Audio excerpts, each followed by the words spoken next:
Hello and welcome to the Blaston commentary series or something. I am your host, Robo President, and this is the series where we sort of critique my awful Blaston commentary. No, well, you can critique my awful commentary. It's more so critiquing my gameplay. It's all entirely unscripted, so we just jump straight in. We talk about news, we talk about Blaston news, sometimes even VR news. We just haven't gotten that far yet because the series is in its infancy.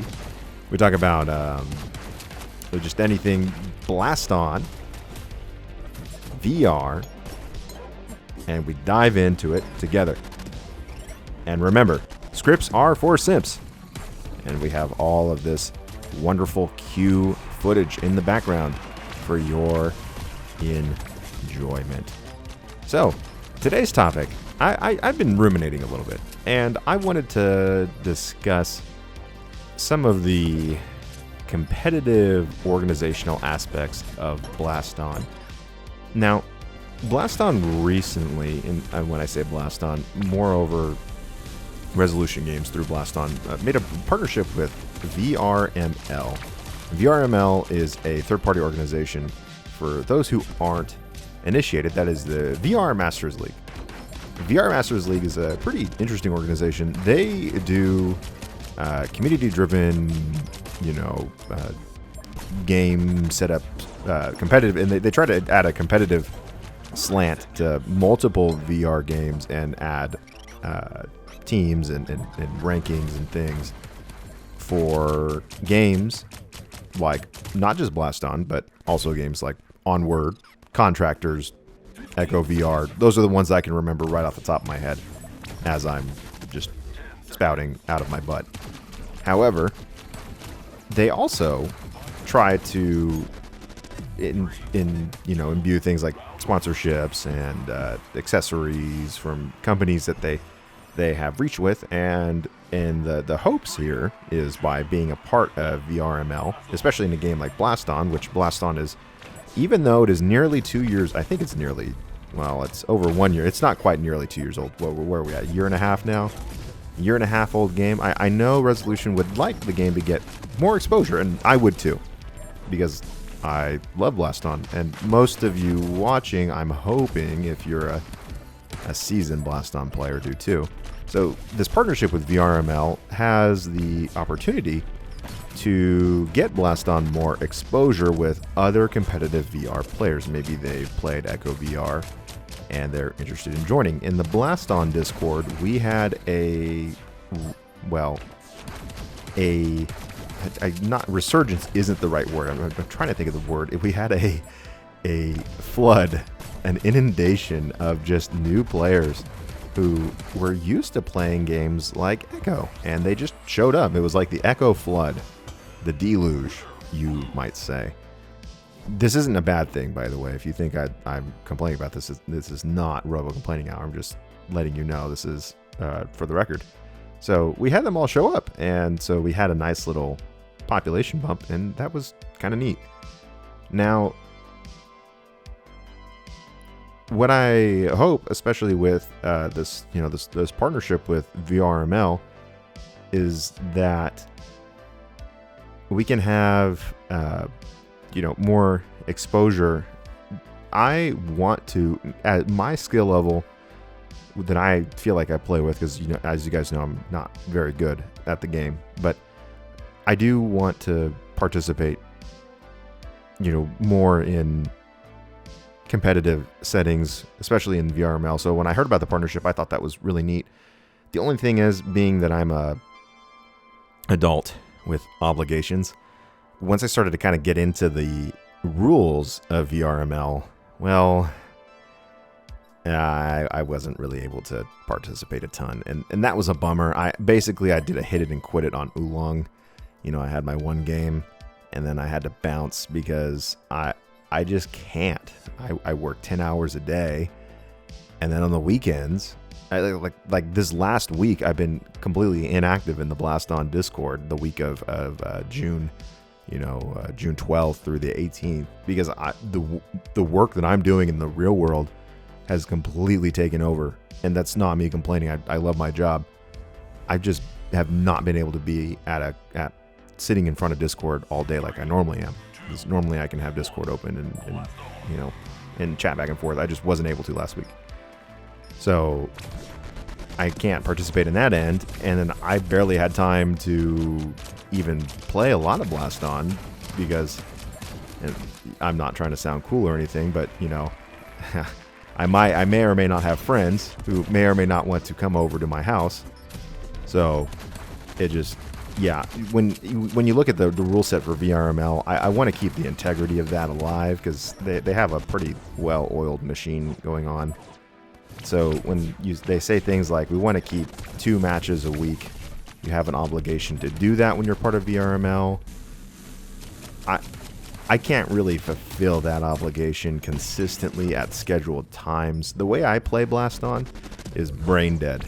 So essentially what happens is it's my weekly workout. And I think this is where Blaston is its strongest for your average person like me, your average Joe. I feel like I represent an average Joe kind of subset. I'm not necessarily a majorly athletic person. I never played sports growing up, nor do I really do so now. Not really a big like football guy, basketball guy. I played a little bit of hockey, but Blaston allowed me to put in an hour of really strenuous work a day and not get bored.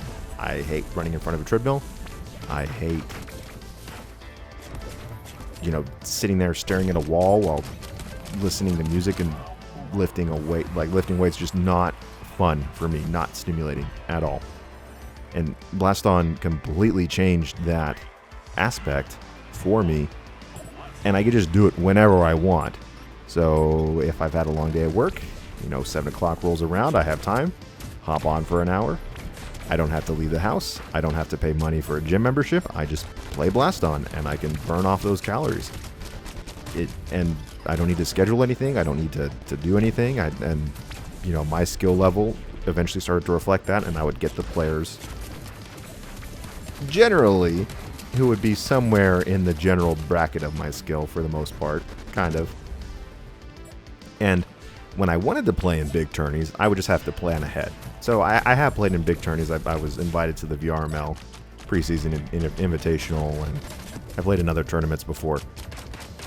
And those, basically, I just had to give myself enough time in advance and plan things out ahead and, you know, tell the wife and tell other obligations that I might have. I got to set that time aside. But, you know, 2 times a week to schedule games for someone like me personally, I personally can't do it. So for your average Joe, I don't know how well that can work. And I think a lot of people who want to be a part of something like that, I don't know if they can. Maybe there's people like me who just can't do it, and they want to, and they want a way to prove themselves in the Blaston, I guess, the Blaston power scaling world. If you're not familiar with some of Blaston culture, one aspect of Blaston culture is like ranking people. It's really weird. It's not really weird. It's human. It's inherently human. But it's like ranking comic book characters, you know, who would win in a fight, Superman or Goku kind of thing, right? And then you start listing off their feats. You know, Superman breaking out of the 5th dimension that Mr. Mxyzptlk put him in, and then Goku having his Ultra Instinct and all that jazz. Going out of those feats, and then, so in Blaston they do a similar thing where they're like, oh yeah, well JJ used he used a hammer against 24 in the blah blah blah tournament and didn't lose, and 24 used a Wildcat to great effect. So we totally do the same thing, literally, but we try to go only based on official tournament games. Q games sometimes are sort of a rock, paper, scissors effect. So most, I guess, talent scouts, you want to call them, anybody who has a good judge of player skill, will try to go by an official game. And so VRML would be a good way to judge this. And I would like to play in VRML just so I can still show people that I still have something. I'm not that terrible at the game, but I just don't have time because you have to schedule those games, and I wish there was a way to just pick up and go, and there is, you know, because that's what Blaston is built around. It is built around the competitive mindset, LP. And LP is not perfect, but it works pretty well. I think it does. I think people kind of they poo-poo LP too much. You know, I get it. LP is skewed towards playtime, and this is an entire other discussion in and of itself. It totally. We're gonna go. I don't want to get too rabbit trailed in this particular aspect, but LP is fairly decent to an extent. It just skews towards playtime a little bit, and you'll know if you play enough. You know, like for example, if we just pull top 10 rankings right now and throw them up, you can kind of tell, like if you were to see JJ below somebody, we would be like, yeah, well, JJ is a top player, so he should be up in the top bracket, but that person shouldn't be number one above them because JJ just might have not been playing as much this particular season, right? So it gives you a ballpark, but not always an exact science. So it just depends. Big depends. Big depends. But anyways, you know, I work 10-hour days, and then I don't know how I'm supposed to schedule 2 matches a week consistently all the time, every time, and not get forfeits, and not make the hard work that, or the system, not make it look crappy, and not make the experience bad for the other player. So I just bowed out because I didn't want to do that to anybody.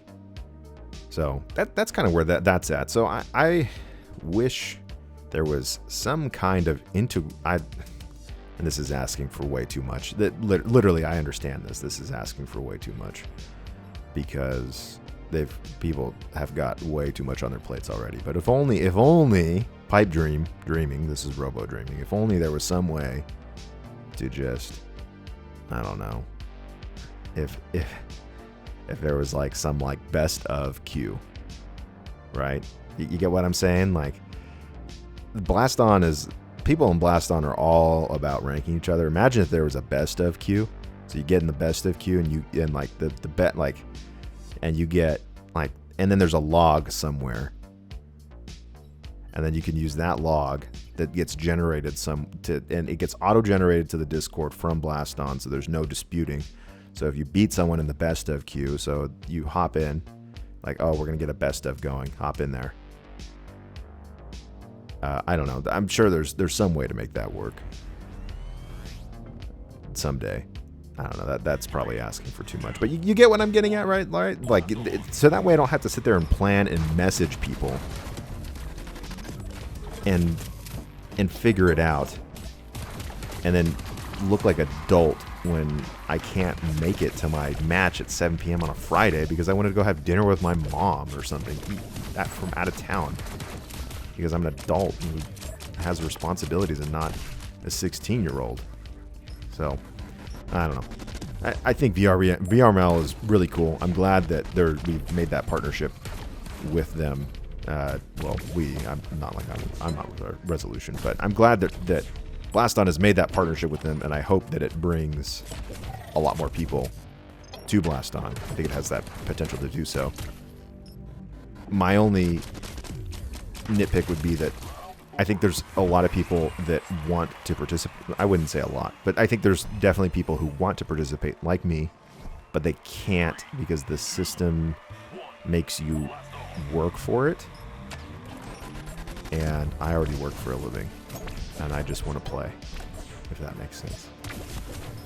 And that's a very that was an extremely paraphrased version of what I was getting at, but hopefully that made sense in that complete diatribe I was going on, which you're going to hear a lot of in this series. A lot of diatribes, a lot of them.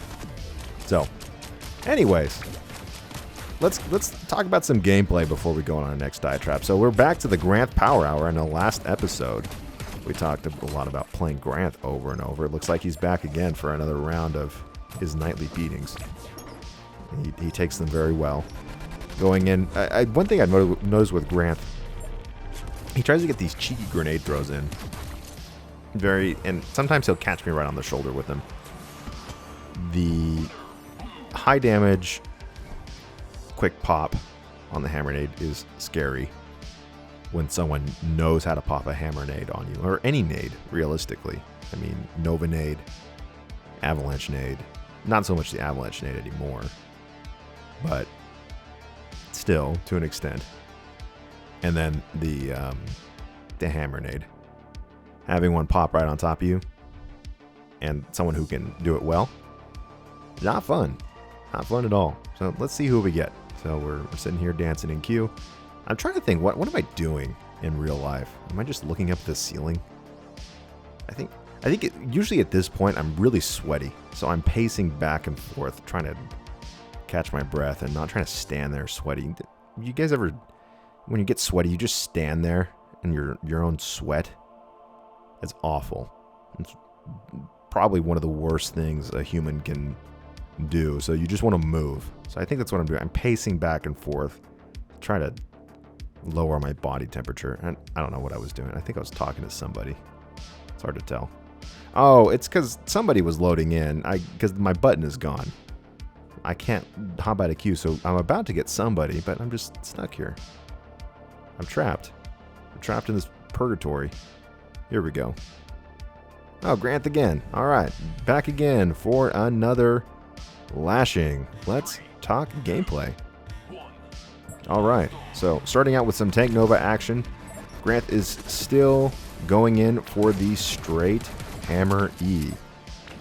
And I think it would benefit him to not do this. Now, obviously, that's not really a hot take at all. But as we know, using the clamp is one of the surefire ways to defeat Tank Nova. He also has the ridiculous collision on the Bounce Luma, which he can't use. And there's some pretty mean damage from that slow hammer nade. Just what we were talking about. So I'm going to pop one of those Tank Novas out of the way. He's going in for those slow... oh, I think he's using the bounce. No, he's using the bounce. Yep, he's using those bouncy Novas this time. So he's trying to go around.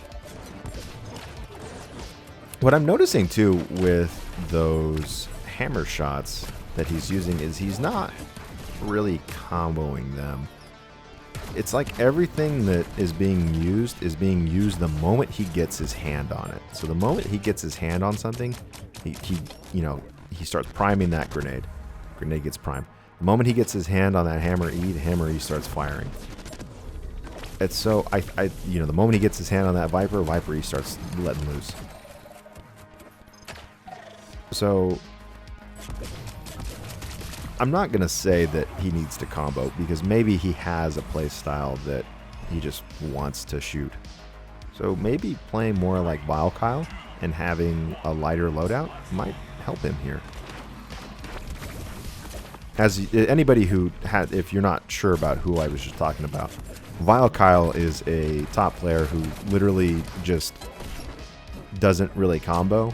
He runs lightweight weapons and he runs pressure builds all the time. Just pressure all day. And he'll just put pressure on you like nobody's business. And recently, the onset of all the bounce weapons has allowed him to exploit pressure in fun new ways. So what I found with Vile Kyle, if I'm not running any defense, actually, he's one of the few people that I need to run some kind of defense on, because the bounce weapons will come back and hit me in the butt, and then his pressure just makes things worse. So I need to use something, some kind of shield, some kind of Nova to take out his bounce gun, so then I can focus on dodging, or else I kind of get screwed. So I think there's a couple players like this who I have to run some modicum of defense. But if Grant doesn't want to focus too much on comboing, perhaps he would benefit more from a Vile Kyle style build, which is Vile Kyle. Man, that is a hard name to say. Vile Kyle. Gosh dang it. Boy howdy. Vile Kyle. You have a vile name, Kyle. So in his Vile Kyle, goodness gracious, his build is like Raptor, Wildcat, Hammer, you know, all low CD stuff, and he just gets in your face like a freaking cracked out fentanyl man and starts lighting you up. So I don't know. And he does use Bounce Viper now too. Vile Kyle does. So I don't know. Just something to think about, Grant. If you see this, maybe if you don't want to, you don't have to combo. If you don't want to, don't make it. Don't let anyone tell you any different. So you can either combo if you want, or just put that pressure. Just unleash. Grant again. Grant must live close to me or something. I wonder, and I don't know. I don't. This is tinfoil hat time. I don't know if there is a preference in the Blaston matchmaking system on distance from the other person. So I think Grant is another California player, if I'm not mistaken. The other night when in the Discord we were, I think I mentioned this in the last episode, Tim was trying to get a match with me, but he wasn't. I just kept giving Grant over and over and over. And Tim is from Australia. He's one of our, he's definitely Australia's best player, but we weren't getting matched up at all. And I just kept getting Grant over and over and over, which is not necessarily a bad thing, but I just think that, I think it has something to do with location, maybe. So, because we both have really good connections there, you can see in the ping counter. At least if the ping counter is to be believed in this case. Which I would be inclined to believe, because the match seems to be going smoothly at this point.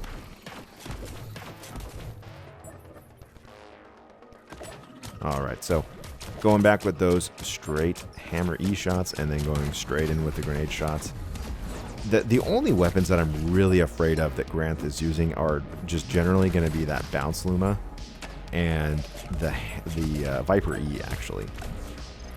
And the reason being is the Bounce Luma is going to be where he gets his consistent damage from, because it's you can do a lot right to dodge the Bounce Luma on the initial dodge, and you can still just get hit in the back, because the back bounce just comes from anywhere. So you can just kind of get screwed, and that's that. But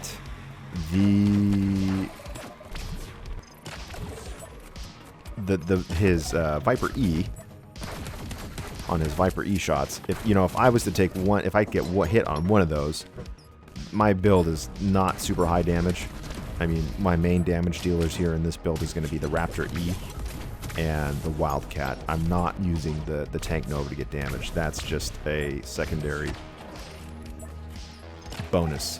That Tank Nova is for trapping and defense.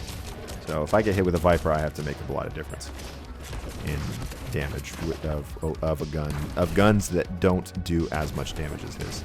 Now, fortunately, in Grant's case, he is not, and this is not a knock on Grant. I'm sure one day he'll just keep playing, he'll get there. He's not as scary as some of our more advanced Viper users.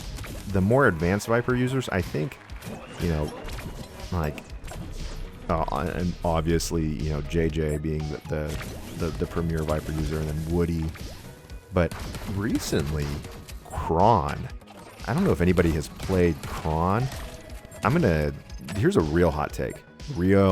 And you guys can debate me all you want in these comments over this. But Kronmaster, our crustaceous 19-year-old friend, I think has eclipsed JC12 for certain. There's no debating this in Viper skill. Like that is undebatable. And he is on track to dethrone Woody in Viper skill. His Viper E arm is terrifying. He swings it so freaking fast. I'm hoping that one of these days in queue I can get some footage for a future episode for you guys, and we can get something going here, because goodness gracious, he flicks that thing like a I have no idea how to describe that. Generally, I'm pretty decent at dodging Viper shots. But Kron, if he wants to hit you, there's a good chance, if you're not an elite dodger, he's going to hit you. So, I think, at least in Viper skill, Kron is one of the best Viper users in the entire Blaston, the Blaston verse at the moment. So, yeah, fight me on that, because I believe that. For Viper skill, I'm not saying player skill, I'm saying Viper skill. Viper. Stop typing. Stop it. I know you're typing right now. You were thinking about it. You were typing, but Robo, I beat him. I beat Kron. Look, I get it. I beat Kron too, okay? I'm just talking about that godly Viper arm, okay? So give me a break. Anyways, so maybe one of these future episodes we can get some of that god tier Viper footage in with the Q match with Kron, and you can see that firsthand and see that I am not capping. Anyways, back to the gameplay with Grant. So this surely some of the most exciting gameplay you've ever seen. I'm sure you're getting sick of watching Grant and I just play repeatedly over and over and over. Fortunately, there's only about 50 seconds to this particular match left, and then we'll move into some other gameplay. I think I'm going to look into my time machine in the future, the same one I used to predict several events, like I predicted who would win, I think, what was it, the Val Winter Games? We're going to be playing Poo on Shoe again today, another common game. And I think, who else? Get another one in there. Something like that. So there's that game with Grant. And some fist bumps. Boom, boom, boom, boom. All right, let's move on into the next one.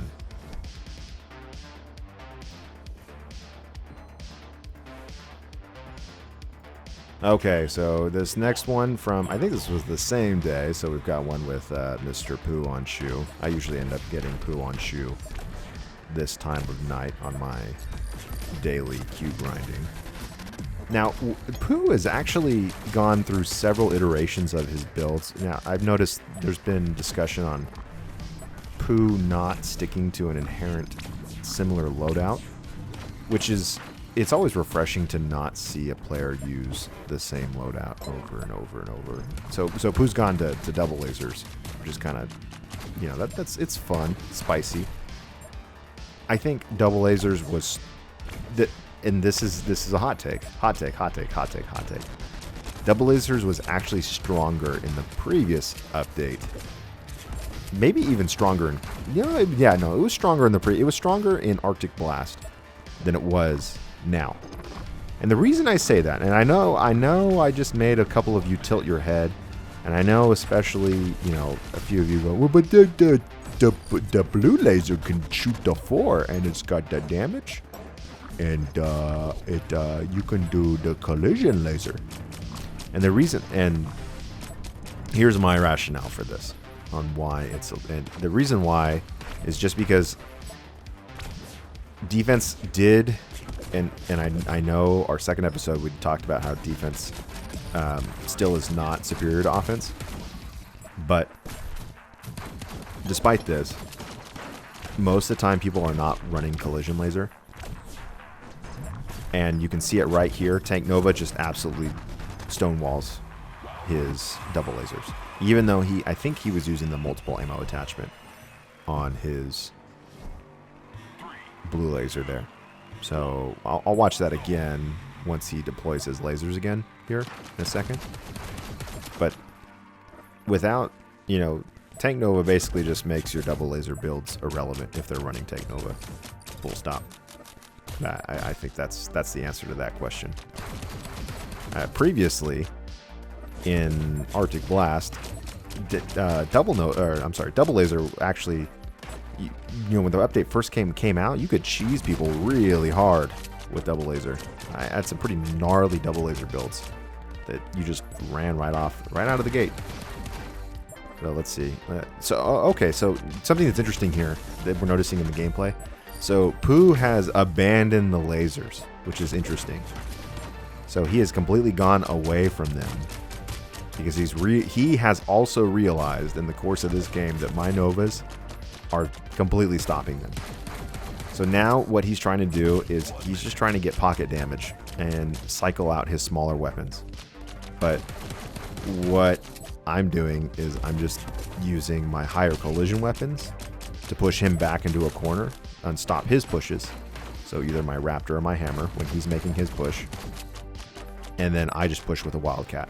And then that pretty much ends that discussion. So now he's come back to the laser. So, okay. So now he's trying to modify his push a little bit. And he's actually gotten a tiny smidgen of damage here. And then he's going to try to plunk out some of those Novas there. But it's just not going to be enough. And now there's 16 seconds. So unless he gets a ton of damage here, we're going to stop some of those lasers. Yeah, see, Tank Nova once again just completely stops that advance. If I wasn't running Tank Nova, I would have been in trouble there. That would have been pretty devastating. So there it is. All right, Pooh removed from the shoe, but good games nonetheless. All right, let's get into our couple last matches here. All right, so for our last matches of the day, we've got a treat for you. We've got 24, the man, the myth, the legend, the 14-year-old from Philly, the undisputed number 2, soon to be number 1, maybe. Depends on who you ask. So 24, at least in my experience, was an interesting, has been interesting to watch him grow because I had, for those of you that aren't up to date on Blaston lore, I had like this really weird medical issue that happened back in September of last year. And that's when 24 showed up in my absence. And then all of a sudden this guy just showed up out of nowhere with better defense than me. And it was like, what the heck? Like, where'd this guy come from? And so not only did he have better defense than me, he was just a better player in general. I think I remember telling my wife after playing, I'm like, dude, this guy's like the perfect player. Like, who is this guy? So you can see here, the skill gap is massive. He completely drop blocks everything I've got and returns fire very skillfully. So you'll notice, if you've been actually paying attention to the previous gameplay too, the way that I tend to play, the way that other players feel against me is the way that I feel against 24 in this case. So I'm going to try to clamp him a little bit harder here. That Aegis saves him. And going back to our defense discussion, if you're going to run a shield, the Aegis is the one to run, not the Cortex, because at least the Aegis reliably stays up for 0.8 seconds and doesn't snap in a clamp like the Cortex does, because the Cortex just breaks. It's only got, it's like 80 health or something. So, it still needs work. It probably has more than that. I don't remember. But it just can't stand up to the volume of fire that is being unleashed. And there's 24's absolutely beautiful bow work. You can see there that I'm trying my best to drop block everything that I can and take minimal damage. And going in for those quick bow works. But you can see he blocks them all the same because his defense is on par with mine. Well, I'm sorry, not on par. His defense is better than mine. It's above my own. So you can see that he is able to pull off the same maneuvers that I can pull off, but just an order of magnitude above what I can do. So he just, a full-on bow. When I start launching those bow attacks at him, he just blocks them all with handle blocks. Something that I can do, just not as well as he can. So this is pretty much. I think I think in this match I'm faring a tiny bit better than I did in the VRML Invitational, because this is who, if you're not super well versed on Blaston lore. Again, you know, Blaston does have lore, and I'm not talking about the video game lore. I'm talking about the IRL lore. 24 and I played in the VRML Invitational, and it was pretty widely known that I wasn't going to win that match. Like, come on. But I think I was doing a little bit better there. A little bit. So, all right, poo on the shoe again. It's time to get pooed on, I guess. I don't know. So, I might be a little worn out here. Let's see. Let's see how we fare. So going in for that strong clamp, and he is running those double lasers. I am going just to a clamp build. I am not running Nova this time. So we'll see how I fare without those Novas.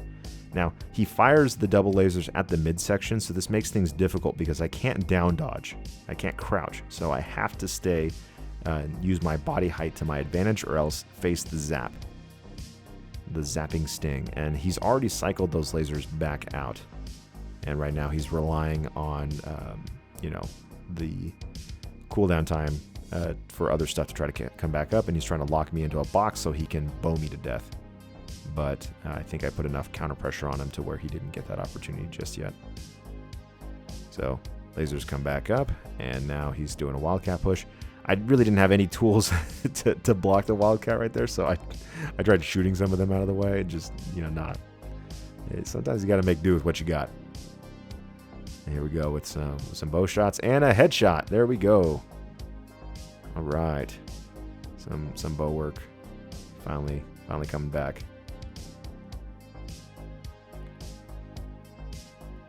He's gone back to the bounce Luma, and there's that. See, that's what I'm talking about. That bounce Luma. No matter what you do, you still just get clocked in the back, and it just bites you. But it wasn't enough. We're taking this to round 2. I think, I don't know. I've already talked too much about the bounce Luma. There's nothing left to be said. It just, the collision needs to be taken down a notch. But all right, so we start with a strong clamp. I had the setup advantage there. So we got some good damage off the bat, but he's doing some. He's thinking about his laser placements, but we got some good bow work in. So we still have a pretty solid lead, even though taking a slight hit there. And he's coming in with those Raptor E shots. His Raptor E work has also gotten a lot better. He sort of does a. I guess it's like a mini clamp. You know, that side to side sidewinder motion with the Raptor E. It's kind of scary. It's a follow-up combo. So yeah, that move right there. That's hard to dodge because it comes from the left and the right and the left and the right, and your typical instinct is to dodge left and right, left and right. So it sort of preys on your natural inclinations to dodge. And there we go. He caught that grenade. Not a great thing. So now I have to dodge the wildcats and my own pellets, but it is okay because the Hammer E has spawned. So now we can set up a clamp, but he's counter pressuring with those lasers. He's got a shield in, so we didn't really do a ton of damage. We just try to bonk him with a gun. The lasers keep coming in, and we were still able to overcome the difference. Get a bump in there. I think by this point in the night, my knee was absolutely killing me. I think after you'll notice a couple times here, I'm gonna look down at my knee. I did something during my match with 24, and another one comes up here too. So 24 and I are gonna square off again. But my knee was just on fire. I get every now and then I'll just get this boomer tier blast on knee that just, you know, the cartilage of my knee just flares up from the year of just jumping like a madman. So it just inhibits my ability to properly dodge. I mean, not like I would have won in this match anyway, whether or not my knee was doing well, but you know, it was not helping for sure. So get some good bow hits in there. I'm definitely starting to get better with the curve Luma, not on 24's level, but like I said, 24 was my inspiration here with the Luma. because I think at the moment, like, that is the future of the high skill weapons, for sure. I mean, it's just so quick on the draw. It's so lightning fast. Like, you just can't. I don't know. I just think it's a better pick than Viper E, because Viper E can turn the tide of a game, but I don't know. It's slow. It's slow and it's higher risk. The Luma is lower risk if you biff it, and you will biff it a lot with weapons like that, and it's more forgiving. So I think it's more analogous to the Raptor in that regard. But I don't know. We'll see if the Raptor E defenders come out in full force and say, now you don't even use Raptor E, Rombo. Blah, blah, blah. I'm Kron. I eat shellfish. But whatever. So, all right. So then, there's that, beautiful bow work. I screwed that up. See what I'm talking about? I completely screwed that up. But, it's only 4 CD, right? It's not 4 is a lot different than 6. It does not completely screw up my entire build by biffing a 4 CD weapon in that case. So it's not the end of the world. Wasting a 6 CD weapon kind of sucks. There goes again. I just got blown up. So that's what I'm talking about. The Luma is more forgiving in that regard, and that's why I think it's the future. It is the future of high skill. Oh no, I got 2. Yeah, there we go. I got 2 into it. All right. So another win to 24's belt. All right. Let's see who we get next. Hopefully not 24. Probably Poo on the shoe, I bet. It's usually 24, Poo on shoe, or somebody. It always recycles back and forth and back and forth. All right, Poo on shoe. Mr. Poo, the man, the myth, the legend. The one that everyone thought was me. My clone. All right, so starting out with some clamps. Going in for some shooting. He's feeling it. And I miss all of those bow shots. He's going in for the mid-torso laser zaps. And a push.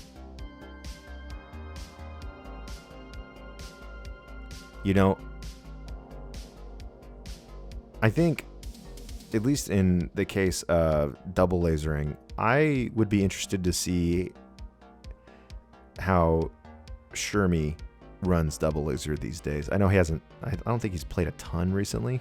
Maybe he has. I just haven't seen him. But he was our old double laser king. So let's see some of that action. Let's see. I want to see if he can prove me wrong on my assertion that double laser was better before, because I think it's maybe it's stronger now, I would say, on its own on paper. But I think there's just more tools to deal with it now. All right, so we're going in for... So this match is looking... Actually, it's a little more close than I think. He's being a little more smart about cycling the lasers, but trying to be more smart about clamping them. And there we go. Absolutely devastating clamp. And I stepped out of bounds. Now, can we talk about the back of the head hitbox for a second? I can't tell you how many times I've done a jump, and when I've cornered in the back of my podium like that, usually in one of those back corners. So I'll jump to avoid whatever it is that is happening, and usually my head is tucked in. It just how it is. And the back corner of my head hitbox will just phase out, I'm sure. I mean, I'm just speculating because I can't see this. And when it phases out, I and get zapped. There comes, the buzz, like your nutsack getting buzzed on your dad's freaking shaver that you were using when you shouldn't have been using, you sick freak. But when you were a kid. But you know what I mean, right? Like the back of the head hitbox seems kind of weird. Like that, I get the two places that I get zapped the most from out of bounds damage tends to be the back of the head and sometimes the front.